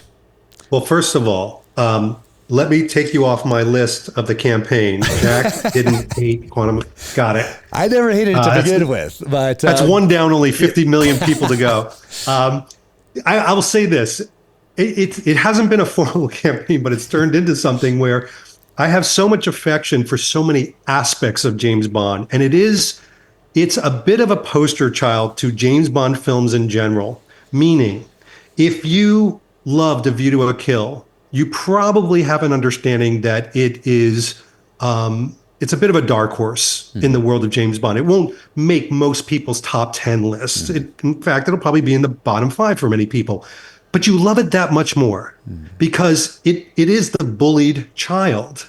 It is the one that gets sort of the hairy eyeball. And because of that, you feel this protection. You feel this, I don't know what it is, but something overcomes me with Quantum of Solace. And so I become this quasi-campaigner, if you will, I love of the movie.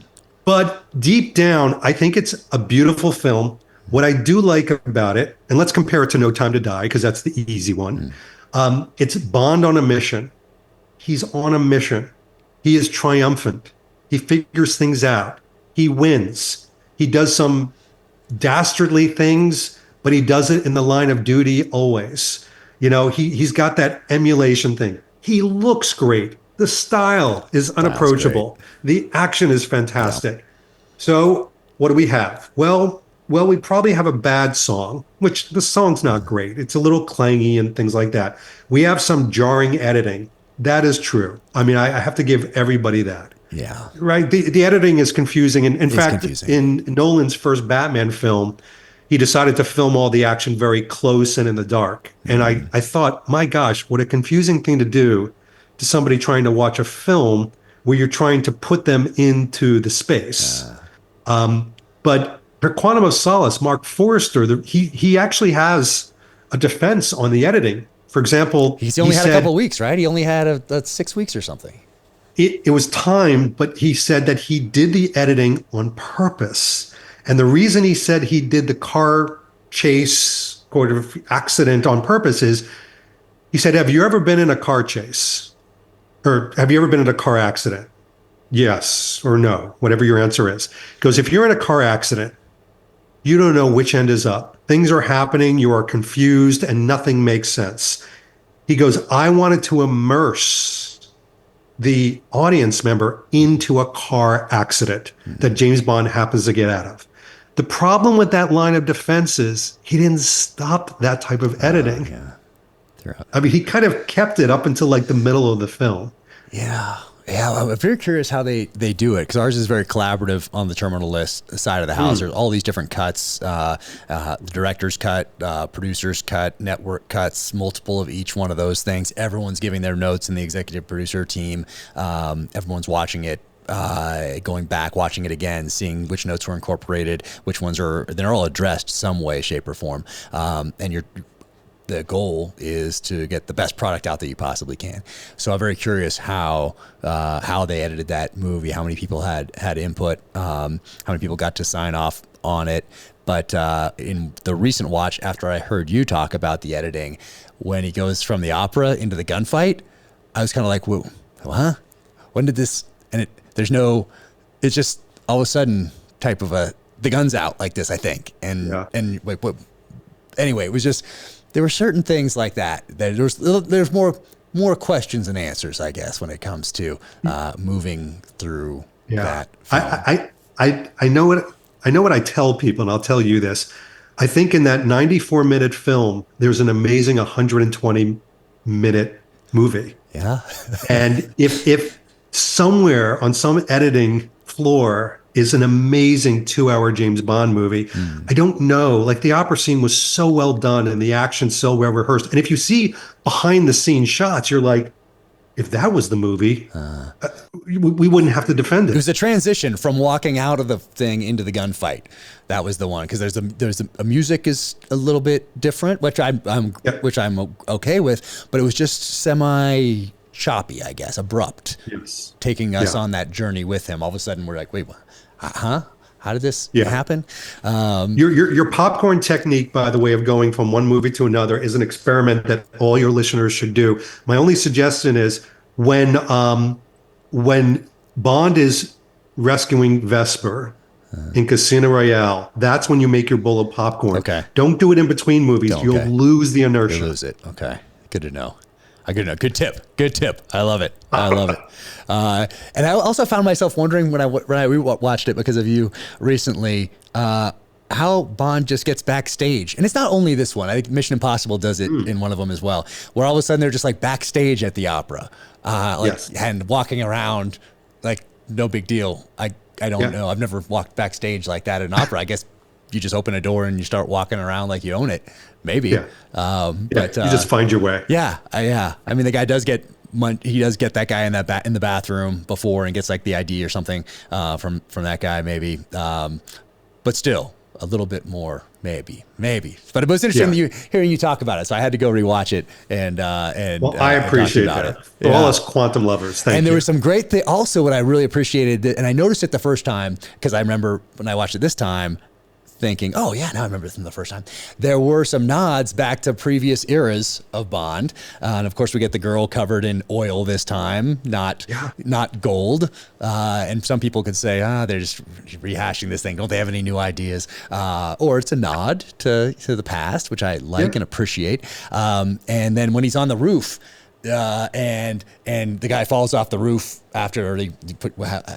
That part of it, when we go back to The Spy Who Loved Me, and we have Roger Moore in one of his colder moments on top of the roof, and the guy has the tie, and I love that as a kid, and then he goes with the tie, and the guy falls off, so we have a little bit of a nod to that also in this. Very good, which I liked, and there was that, and then the walking through the desert also. In both films, Very Spy Who Loved Me. Yeah, Very Spy Who Loved Me. Walking even both of them in evening wear, clothes, in dinner wear, exactly. With the tuxedo and the blue tuxedo, the Tom Ford one, gorgeous and very good, because a lot of people don't pick up the where's Feckish pyramids. Thank you. What a helpful chap. So great. So but that's almost like a direct pull from that. Yep, exactly. So I appreciate those. I do like that. I don't see it as like, oh, we're out of ideas. No, that seems like a cool kind of nod to a previous generation's Bond, and I do like that. And by the way, I like that you are one of these Bond fans, because I love this. I love when people have different opinions, especially when they're different than mine. I think it's one of these like demilitarized zones, if you will, of like people can just have any opinion that they want, but they're willing to re-explore a lot of different films that they didn't think that they liked when they were younger, to see it with different eyes based on the filter of their experiences. Based on that, and I know this is another one of these big questions, um, do you have a wish list or desires for what a Bond 26 might be? Well, what we talked about earlier. I mean, I would like to go back. So, but a period piece, but do you want it to be just a straight mission? Do you want the Scooby Gang? Do you want it to be colleagues? Like, there's so many different aspects. Yeah, no, I haven't really thought about it in those terms. I've only thought about it in terms of being contemporary or not. And odds are it'll be contemporary because Hollywood has they'll think long and hard before they do a period piece because of the extra cost associated with doing that. Yes. But I would like to see that because it would be a risk. It would solve a bit of the problem after killing off your character. That side of things. What do you think about that, by the way? And did you know it was coming? Did you? Oh, absolutely not. No, I had no, there was discussion of, but every Bond film, they're like, oh, you think that this will be the one? And there was a little bit of discussion, and I was the individual, wrongfully, that kept telling everybody, guys, they're not going to kill the goose that laid the golden egg. Stop it. Just stop talking. Guys. Well, just like Fleming says in that interview I talked about earlier, my chap, I couldn't possibly afford it. Yeah, I would go around. You can watch my older videos before it came out, and I was yelling at the screen, telling people to stop being so dour and negative and be positive about things. When I went to the premiere at Royal Albert Hall, very cool, and lights went up, applause, not thunderous applause. I turned to my wife and my friends who I was with, and I said, we were supposed to go to this big after party, and I said, I can't go yet. I need to go to any hotel, the closest hotel, and you get a drink. And I sat there with 2 or 3 of my closest friends and my wife, and we had a drink or 2 stiff drinks. And it was like a funeral. And we ran into a few people from the premiere there, and they were all like, David, what did you think of this? Are you all right? Like, they were coming over as if it was a condolence. It was an interesting move. I know promises were made. I know that they wanted to change things up. I always applaud them for being different. I think Casino Royale had some really unique approaches to which paid off. Clearly, it's one of my favorite films. I think this was a bridge too far. I think the amount of hubris that goes into killing off a character like this, and especially one without potentially a definitive plan of, if you're going to say James Bond will return, it's a promise that should be kept within a certain time frame. That's the fans speaking. Yeah. Why do you think they did it? Well, I mean, if you go by what they literally said in interviews, it was because Daniel Craig had said to Barbara Broccoli way back when he made Casino Royale, I'll do these, but only if I can kill the character at the end. And she said, sure, never thinking that he would take her up on it. And I believe that he came back to do another one with the commitment behind it that the character would be killed off. Why do you think he wanted to do that?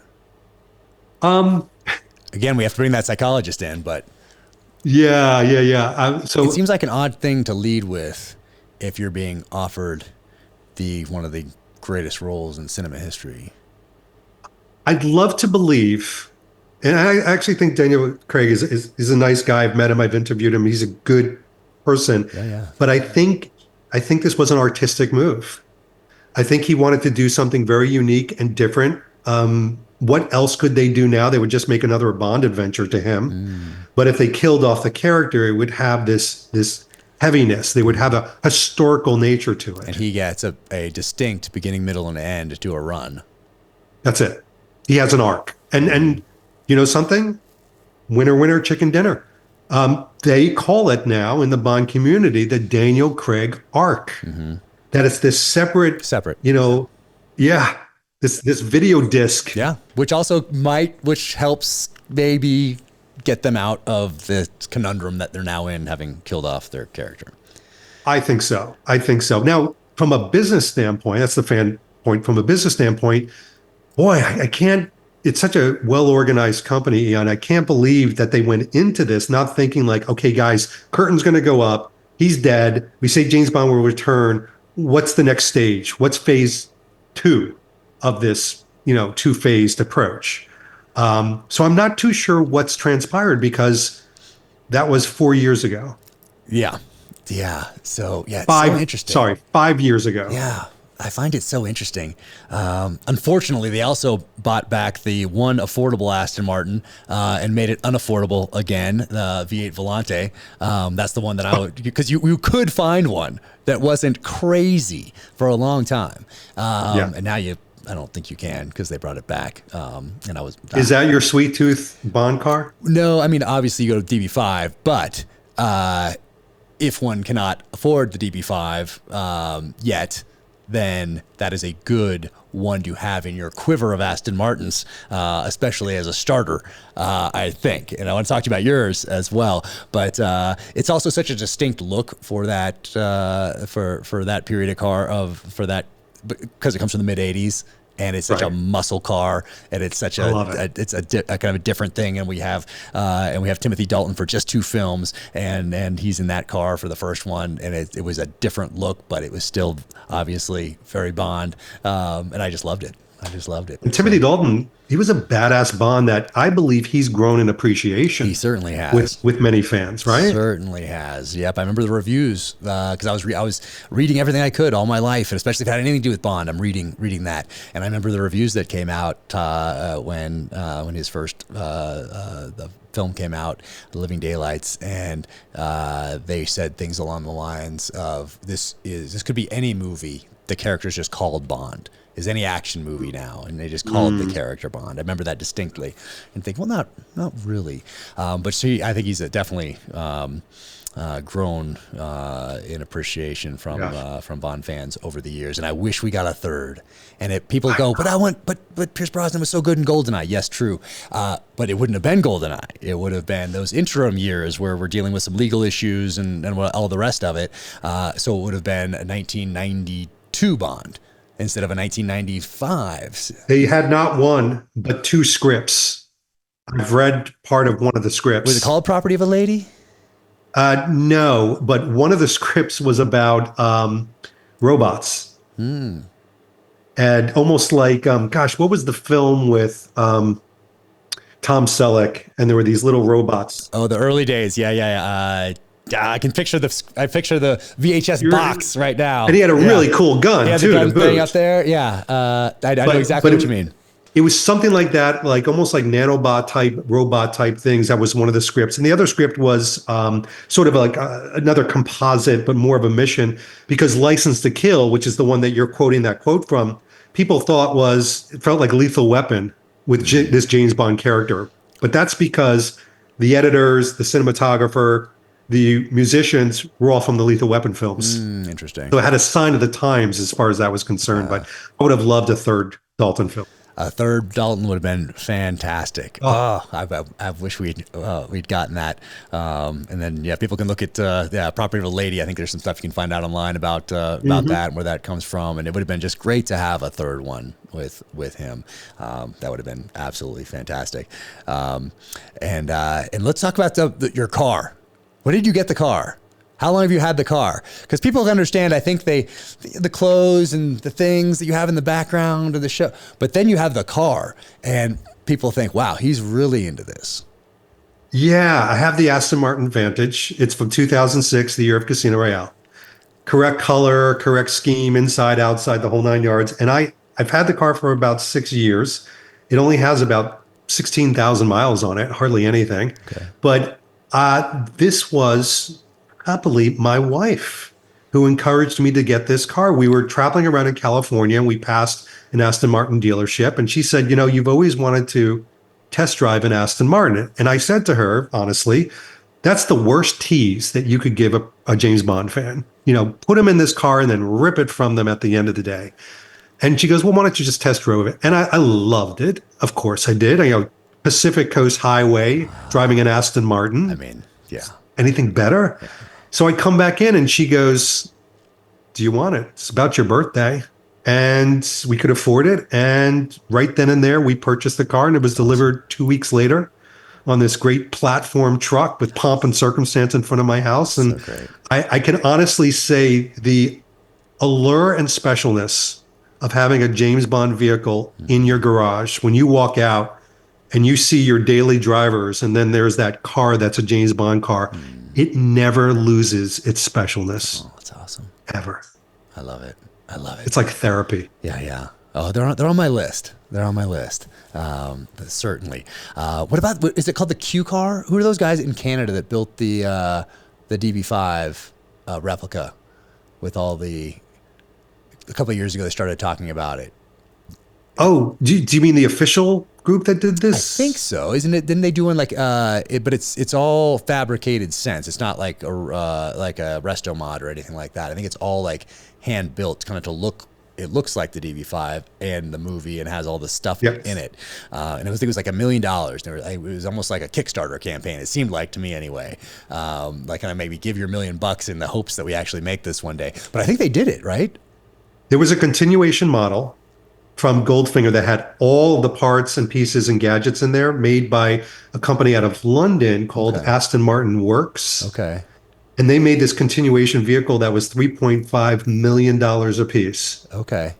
So there must be. I think there's a different one. I think I'm talking about a different one. A different faction. But I know there's a gentleman in Las Vegas that took that idea of building a $3.5 million Goldfinger and said, meh, hold my beer. And he built a $5 million one. But this one is roadworthy, works, has everything under the sun. Nice. Okay. Yeah. Well, one of those is on the list, as is the V8 Volante, as is a more modern one. So, I'll get around to it at some point, but, I love it all. And going back to Daniel Craig for a moment, do you feel like once you get to Spectre that you need I think I heard the Critical Drinker say this online, that you need like a PowerPoint presentation to understand what's going on between that and the last film. It just gets very complicated, these relationships and what's happening and who's related to who, and what. It's almost overwhelming to an audience to try to figure out those last two films. Yeah, a lot of that comes back to what they call Brofeld instead of Blofeld, the brother aspect between Blofeld funny. And they call it Brofeld. So with Brofeld, it was one of those unnecessary plot points that the writers thought, all right, this is going to be a real twist. What if Bond and the main bad guy are related to each other? And then it all kind of skinnies down from there. And because of that, what I think happened was, instead of having this wonderful ending of Spectre where you could have an elongated, protracted, but satisfying ending within the evil layer. Like that's going back to like the 60s, which is really fantastic. You decide to have it like the Lord of the Rings movie where it ends 4 or 5 times.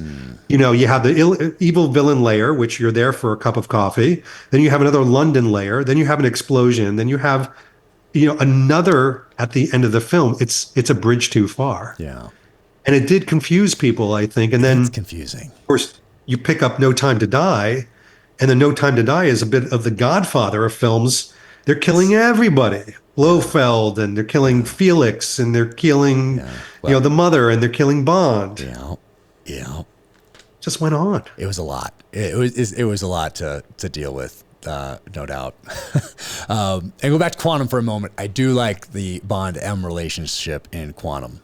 And I know you have talked about that as well. So, and in the rewatch, it certainly comes through. So I really think that really works. I did like that. And I like the end. Of course, great end line. Fantastic. Snow coming down. Oh my gosh. You have to ask how M gets to where she is there in the street. You can there's certain things that you just have to kind of just go with. Not just in a Bond film, but in a book, in any film. I think, and this is the way I look at it. You can ask, and Bond movies can get away with it a little bit more, but you can ask an audience or a readership to go on one of these things with you, kind of once. But if you do it too many times in a row, you lose them. But like you have the head of essentially British Secret Intelligence Services in the street, and I think it's Russia at the end, wherever they are standing in the snow, and that, okay. But a great ending. I love the ending, but then also you have to take a moment to think like, wait, who's this guy? Oh, I go back to the previous movie and a photo shown for a second in the beginning of this one, and you're kind of like, wait, Yeah. Oh, now I think I get it. Okay, this is the Vesper guy, and we're getting it. Nailing something really important, and I think it's bookending our conversation about journeys. And if you don't create the right exposition, so it's not a significant enough impact and moment to the audience, then that journey at the end is not going to have the payoff, because it took multiple viewings for people to realize, oh, that's Vesper's boyfriend that Yes, you see in the picture. And so, like, is he on a different mission that has no relatability to the right. movie? And then with No Time to Die, you have the added distraction of, and I'm just going to put it out there, I think a bad guy that wasn't written well. So then you've got kind of an ineffective villain. You've got all these changes and courses of work without telling a really important story. Yeah. Yeah. No, it's true. That's true. But they're so much fun. They're all so much fun. And Oh for, my for you, gosh. you asked me my favorite movie or the most impactful one. Do you have one that you keep going back to, or do you have one that you have best memories of, or do you have a special one that stands out to you for whatever reason? I think the one that stands out to me as special is the one that still makes me feel like I'm on vacation, which is Thunderball. Yeah. You know, everybody's dressed in shorts and at beaches and having a good time, and you know, women are gorgeous, and it is a guilty pleasure. It's fantastic. It's not my favorite film. My favorite film is Casino Royale because it's, to me, the most complete. You know, it provides something for everybody. I love Daniel Craig in it. You know, it delivers everything that I'm looking for. So I've got my favorite, but I also have my, bring it on guilty moment. Yeah. And I got to see Casino Royale with my grandmother. It's the last movie we saw together in the theater. And Oh, we saw so many movies growing up together. Close Encounters of the Third Kind, Raiders of the Lost Ark, Blade Runner, War Games. I would see so many movies with her. And that was the last one that we got to see together in the theater before she passed away. So I have special memories of that. And that it was such a good one also is just adds to the what a great memory it was to go see that. I wasn't even going to say that. I was going to let you insert that moment of like, can you imagine if it ended on like a Die Another Day or something like that? And it just like, yeah, it was the last film we saw. No, it was Casino Royale. What a great, that's how I want to go. Yeah, we'd seen so many movies together and all the James Bonds up to that point. So that was very special Oh, as well. And Brosnan years we covered some Connery, we covered some Roger Moore, and some Dalton. The Brosnan years. I mean, GoldenEye. What a great. I don't know if people call it a reboot or not, but certainly a new era starts with GoldenEye and with Brosnan, the role that he was born to play, and that was fantastic. Saw that one with my dad, and that was that was a great film. What are your feelings on the Brosnan years? I am so here for Brosnan. And it's interesting. What happens is, and you know this all too well, when you have the new kid in the block, like Daniel Craig comes on board, usually the previous king is usually shat on a little bit. And so there are people that have come off the Brosnan train, not me. I loved GoldenEye. I'll tell you one better. The only one that I loved more than GoldenEye was Tomorrow Never Oh, Dies. really? I thought Tomorrow Never Dies was gooey pizza, James Bond, nonstop action, fun, great gadgets. Brosnan was out of his freshman year, so he was more relaxed in his skin as James Bond. The Bond girl, Michelle Yeoh, was amazing in it.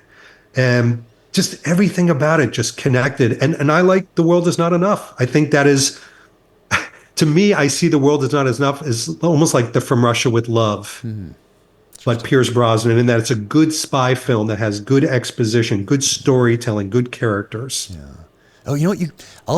You asked me about what happens next, and I forgot about this, but I did think at one point, though they won't do it, is that you could, since you've written yourself into a bit of a corner by killing off your character, that you would do something instead, and you're not going to go back and you're not going to do 1953 or 1952 when it's written. You are going to go ahead and you have Timothy Dalton or Pierce Brosnan at their current ages, and you're doing a Oh, Bond now, which oftentimes doesn't work out when you do that with it. But I don't know, it'd be something interesting to consider because now they're in this place. Like, what do we do next? We killed this guy. There's all this controversy. It's all these years on. There's nothing on the horizon. And there's been a controversy in the news. Oh, what if we did that? We brought Brosnan back, and you have Bond brought out of retirement for some reason because he can only. What happens to him? What happens to him after because in the book I believe he is mid 30s or early 30s, and it's after the war. It's not his first mission in Casino Royale, so he's had a little bit of experience at the end of the war, and that's where we find him. So now we just find him. We find him later in life, having lived through all these missions that you kind of jumble together. And but now he's 70 something, and when we need him for whatever reason it is. I would be pushing you out of the way to be first in line because, first of all, Brosnan looks great. He looks really good. Do you see him in the sun? He looks amazing. So he looks the part, and I hate to be like this, but here it goes, women want to be with him still, and men want to be him still. None of that has changed. He's got the acting chops. He's super suave. What is he? The spokesperson ambassador for Armani for a reason. I say put him in line. I would be right there for that. And by the way, Dalton too. Dalton is he kept himself together. Yeah. So I think, that's an option. You could do something like that because we never know. There's nothing like that. There's nothing like, what's Bond at 70, and why would we need to bring him back? As long as it doesn't turn into like a Murder, She Wrote or like the last Indy film where Indy's like sitting on horses and motorcycles, and that's what the movie's happening around him versus him being the movie. That's what I mean. Like you have to be careful. You can't try to rewrite it like those books we talked about. It has to be Bond. It has to be a Bond film. Exactly. He just happens to be 70 years old. What's happened since 50 to 70? What's he been doing? And why do we need him back? I'd be there for that. Come on. Maybe they'll listen to this. One of those two, because it's so different than just doing another new contemporary one with, whatever actor they end up with. But I think that'd be fantastic. I wanted to ask you about the shirt. Also, you have your shirt. Is it from Peel? Who does you have the Zaritsky shirt? Oh, yes. It's a group out of Portugal called Atelier. It's a wonderful small company. I love small companies like you love small companies. And they had come to me. It was a wonderful surprise. They said, we've been a fan of your channel. We put together a mood board, and we think we've put together a line of clothing. And certainly this shirt was the starting sound of it. That fit like you like, same type of cloth and substance and cut, and very Fleming-like, but very Bond-like, and they put all that together, which was insane. That's awesome. I saw that. I was got so excited when I saw that you were doing that. We'll send you one if you'll wear it. Oh, that's nice. That's very kind. I've been meaning to get one. It's been a little. No, don't. We'll get you. No. And actually, there's a little bit of a line coming out. This is so embarrassing to say out loud, but a kind of a Zaritsky line coming out of like terry cardigans and things like that, and just. Oh, that's great. Sort of straddling the line of what's influenced me and sort of what I like. But I think we're all sort of cut from the same cloth, excuse the pun. So I think that we all sort of gravitate to similar things. I love it. Oh, man, That's fantastic. That is fantastic. And this question would be easier if we had your normal background behind you. Is there a part of your collection, a piece of your collection that is the most important to you, or a favorite? I don't like the word favorite. I feel like it's too easy of a word to use, but is there something in there that you're either proud of or have a personal connection to, or something that that means the most to you? Or is there something in there in that collection? Because you have a lot of really cool things when it comes to Bond. Thank you. Yeah, I mean, the easy one for me to say, because I talked about it before a little bit, is I do have a screen-used Armani jacket that Daniel Craig wears in Casino Royale in the airport scene. That's right. And it's one of these really identifiable things. When the light hits, you can see like the watermarks still. And it still has the watermarks. That's or, cool. Oil marks, whatever they had on it. And it's one of these pieces where there is a jaw-dropping moment when people come into the collection and go, my gosh, that's he wore that. And then very often, if they're the right size or even sort of the right size, I'll have them wear it and take a Oh, that's picture in it cool. because I'm not precious with my things. I want them to be enjoyed. But that's probably the most important one. Mm. There's got to be one in there. You know what? The most special one, which is different than the most important one, probably is my first Omega watch, Ah, which was when Tomorrow Never Dies came out. And it was more money I've ever spent on anything back then. mhm. And I was like shaking spending that much money. And again, my wife, who's been so supportive, would encourage me to get this and just, you know, looking down at it for weeks on end and just not believing that I have it. And of course, I still have it Yeah. and still wear it very often. And it's just a very special moment. It was almost like an entry into this crazy world of Bond style that I'm in. Oh, I love it. I love it. The watches are so important. I mean, I think most people that are in this, I shouldn't say most, a lot of people in the Bond community are watch people. It would seem, Yeah.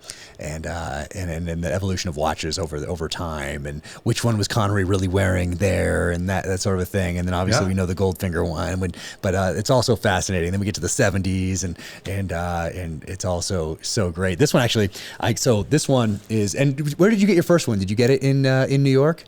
Your first Omega? Where did I get my first one? I think I got it on Long Island. So somewhere Okay. in Long Island. But not with the Yeah. guy that you introduced me to. No, no, that was a later Yeah, relationship. yeah, he's fantastic, by the way. So that's where that one came from. Yes, And then Dario. this one, yeah, Dario. Shout out to Dario in New York. If anybody's there, wants to go to the boutique, the Omega Boutique, it's so much fun. So that one here, the Die Another Day one, is from Budapest. So I got it as a little present to myself after we wrapped filming on the show. We finished up in Budapest this last October, and so went in, and they happened to have one in there, so I picked it up in Budapest. Now, do you have a series of Bond watches, or am I looking at your collection right No, now? this is the Omega. These are the two Omegas that I have. They did a one that's not a Bond one, but is a Seal version that they did for just Seals. They came out. They didn't advertise it or anything like that, and I probably should not even be talking about it, perhaps. But so I'll have that one as a third one. But like you, I do want to have the collection, and I do want to go back and get the Submariner. I'll have to, eventually, I'm working on it, and have them all like lined up like that. I think that'd be really cool to have them all lined up. But we're gonna. The Submariner Rolex is a very special watch. I mean, it was one thing. I'm a pretty dedicated Omega loyalist, but there was something about the Submariner that I had to get the no date version. Mm-hmm. Sort of the Connery Moore amalgamation, if you will. And it's a beautiful watch, and it's a piece of heritage and history. Yeah. No, it really is. I have one from 1968. It's not the same model that Connery wears in Goldfinger, but it's the one that my character in the James Reese novels that he gets from his dad, or that he eventually gets from the guy who killed his dad. If anybody hasn't read the books, little spoiler. So I do now have one that you could have gotten in Vietnam in 1968. So that one has Wow. been added, but it's not it's a newer version than the one that Connery wears in Goldfinger. But I'm a watch person, so I'm working on it. I'm not quite to your level yet, but I'm working on it. We all aspire to be something. Oh man, awesome! And it's so nice being able to sit down and hang out for a bit. This has been great, and what your audience should realize is we have to put a stop to this eventually, because when you get two Bond fans together, especially as people passionate as us, you could go into the night with drinks and all these types of things. Oh, but I don't want to forget this before that. So I mean, thank you for this. Also, this was so cool. It was such a surprise to get this from you. The man with the golden gun, right here, commemorative coin that you sent me, and I really appreciate this. And I appreciate the stationery that your note was written on as well. This is just super cool. So thank you so much for sending this. It's up in my little bar area where I have a couple of Bond things up there, and it sits up there like that. So very cool. Really appreciate that. I'm so glad. Well, I know you talk about challenge coins. You put your own challenge coins into some of your press kits. And I'm like, something? There's a limited amount that the Perth Mint minted of these things. We're in our anniversary year, or we were, of this movie. And yeah, it's just something fun that, from one Bond fan to another. Well, it's certainly appreciated. And man, yeah, we got to sit down at some time in person, hopefully at one of the Yes. events, maybe in, I don't know, maybe next time. Anyway, we'll figure something out to link up in person. And for everybody else out there, the Bond experience, love all the stuff that you put out there. It's also fantastic. It's also much fun. And Instagram, and that's the one that I'm on. You're probably on Facebook also. But It's mostly YouTube and Instagram. Okay. So the videos are really on YouTube, and people can watch the crazy videos there. And then Instagram is daily dopamine pushes of Bond images and a James Bond lifestyle. If you're into the lifestyle itself, it's a nice fix there. Yeah, it's super. It's so fun, and it's also great. You have. Before I let you go, is there one interview or one topic or one video that has been the most fun for you to do as a fan? You always have so much fun doing, it looks like, all of them, but is there one that stands out that was so much fun for you to do? I will say that when I interviewed Barbara Broccoli, it was both incredibly nerve-wracking. It was the only time I've ever gotten nervous in an interview. I just don't get nervous. Maybe I should, but I don't. But then I did. Yeah, I see that. Maybe just, the gravitas, being a powerful character, obviously, and accomplished individual, being at the heart of something I'm so passionate about, maybe had a lot to do with that. But believe it or not, the most fun that I had was interviewing Daniel Craig. Oh, great. And the reason being is we had talked a couple times beforehand casually. And when I interviewed him, I could tell he had been interviewed, and you get this, I'm sure, all the time, by the typical journalist. It's like, what's your favorite gadget? And, what's your favorite car? And I just took it from a different way. And for 25 minutes, we spoke about clothing and watches and stuff he loves. And so right out of the gate, he knew this was going to be different. And so a lot of people, when they watch that interview on YouTube, they start, and his body language is very closed in. And, by the end of it, he's open, he's talking, he's opening his arms, he's laughing, he's telling jokes. And for me, it was just so fun to see that, I'm going to say it, Daniel Craig character arc during those 25 minutes was a lot of fun to see. Oh, that's fantastic. Oh. Yeah. Do you have every Crockett and Jones collection? I stopped by there when I was in New York too. I didn't realize they have a Goldfinger edition shoe out. I just saw that recently. And it's beautiful. I'm going to pick those up. Those are, they make such great shoes. And I know Daniel Craig is why it reminded me of it, because I know he's a big fan.